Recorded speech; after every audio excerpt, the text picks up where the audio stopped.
Hi guys, so we are the Duquesne Vlogger. So kami po ay ni Kuya Erwin ay pumunta po ng Maglangoy dito po sa Batangas po, dito po sa Nasugbulook. Opo. So ayan po, alam nyo naman po na sobrang ganda-ganda po ng view dito. Ayan po. Ayan, 'di ba po? Ang ganda. So, yan po, may nakikita pa kayong kalabaw dyan, tas yan, may mga tubig po dyan gawa ng ano po, gawa ng naulan po. Tapos, eto naman po, dito naman po guys, ay bumaba ako gawa ng natatakot si Kuya Erwin, bumaba ng motor na nakaangkas ako, gawa ng sobrang dulas. Ayan, nakikita nyo naman po yung malalawak po ng mga bukid-bukid. Ayan po, ayan.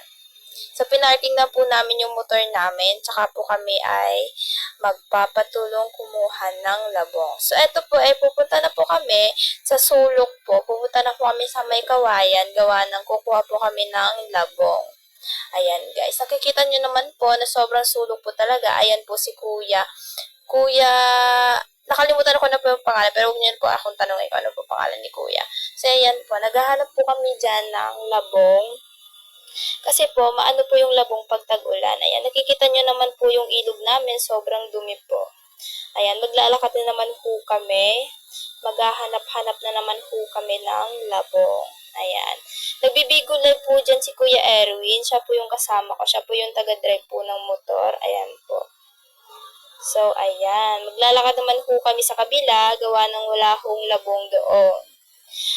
Ayan, maglalakad na po ulit kami. Sorry po kung sobrang gulo yung yung camera ko. Gawa ng chika po kami ng chika. Tapos po, nagandahan po talaga ako sa view dito sa Look.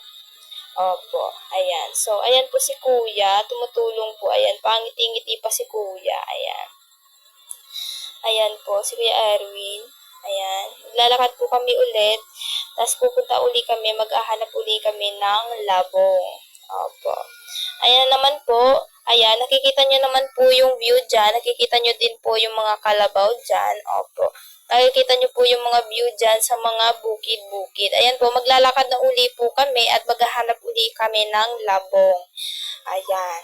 Kasi po wala po kami nakita doon sa kabila. So ngayon po ay maghahanap uli kami. So nakikita nyo po ay nakabota po ako gawa ng masasakit po talaga ang tinik ng mga kawayan. Ayan po, puro po ako vlog-vlog dyan sa bukid gawa ng sobrang ganda po talaga. Pwede din po kayo pumunta dito sa Nasugbulook sa Batangas po. Ayan. Nakikita nyo naman po yung mga kalabaw. Ayan po. So, ayun. Balik tayo. Naglalakad uli kami at maghahanap po uli ng labaw. Ayan po. So, ayan guys. Maglalakad-lakad uli. Lakad ng lakad. Lakad lang ng lakad. Kuya Erwin. Lakad na lang ng lakad. Ayan po. So, i-update ko na lang po kayo kung ano po yung nakuha namin sa sako, kung madami ba or hindi. Please follow and share. Thank you po. Mwah!